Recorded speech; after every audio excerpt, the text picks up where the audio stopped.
प्रेक्षक मित्र हो नमस्कार. आज आपण बघणार आहोत कॉन्स्टेबल मंजू या मालिकेच्या आजच्या एपिसोडमध्ये काय घडलं आहे.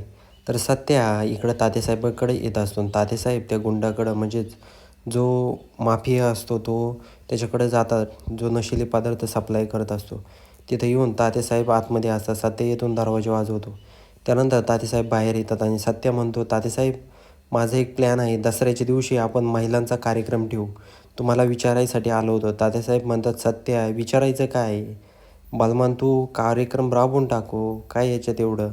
तर दुसरीकडं जी आत्या असते ती मामाला आणि डीजेला बोलत असते. म्हणे आता काहीही करून या अमृताचं काहीतरी करायला पाहिजे. कारण अमृतामुळं माझी खूप फजिती झाली आहे. तर आत्या म्हणते त्या अमृताचं आता मी कुठंतरी लग्न करून देते. मग बघ तेवढं डीजे पुढे येतो आणि म्हणतो, मम्मी हे बघ माझ्याकडं खूप मस्त आयडिया आहे.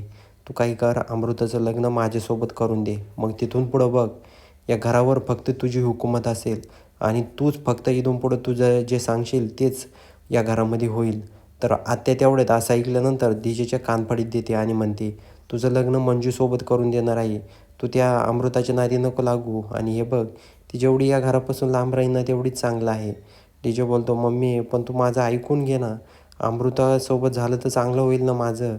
पण जी आत्या असते ती काय ऐकतच नाही. ती म्हणते, गप्प बस, नको शहाणपणा शिकू मला.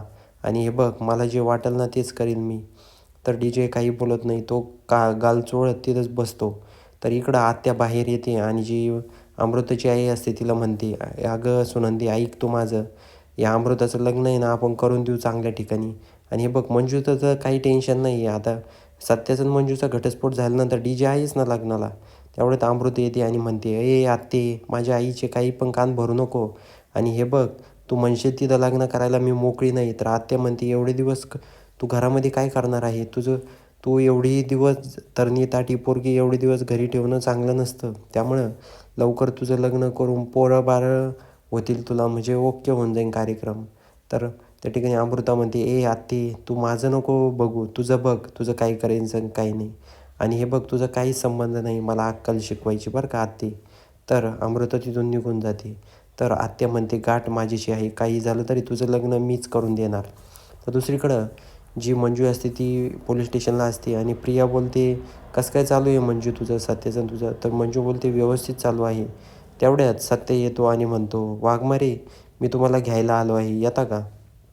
तर मंजू बोलते, कशाला आला उगाच? मी आले असते ना, उगाच कशाला टेन्शन घेतोय?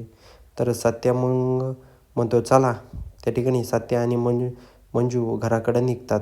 तर जाताना सत्या एका ठिकाणी थांबतो पाणीपुरी खाण्यासाठी आणि तिथं थांबल्याबरोबर काही गुंड तिथं असतात. गुंड म्हणतात, काय आलाय बघ तात्यासाहेबांचा चेला.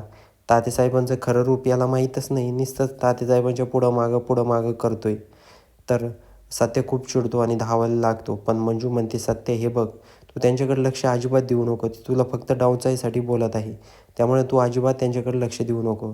त्यानंतर ते पोरं म्हणतात, बघा बायको कशी दाबादाब करते. आणि बायकोच्याच जीवावर लई खूप उडतोय हा सत्या. नाहीतर दुसरं काय याच्याकडं. आणि तो तात्यासाहेबांचं नाव काढलं तर काय आहे या सत्याकडं. निश्चित दादागिरी करतोय. सत्य त्यानंतर खूप चिडतो आणि त्यांच्यावर धावून जातो आणि त्यांना मारायला लागतो. ते म्हणतो, काय बोलला तू? परत बोल बरं, हिंमत असेल तर माझ्यासमोर. सत्या त्यांना बेदाम मारत असतो आणि मंजू इकडून बघत असते. मंजू म्हणते, सत्या खरंच तू गुंडच आहे आणि गुंडच राहणार आहे. खरंच तुझं खूप अवघड आहे. तुला म्हणलं होतं शांत बस शांत बस, तू पण काय ऐकत नाही.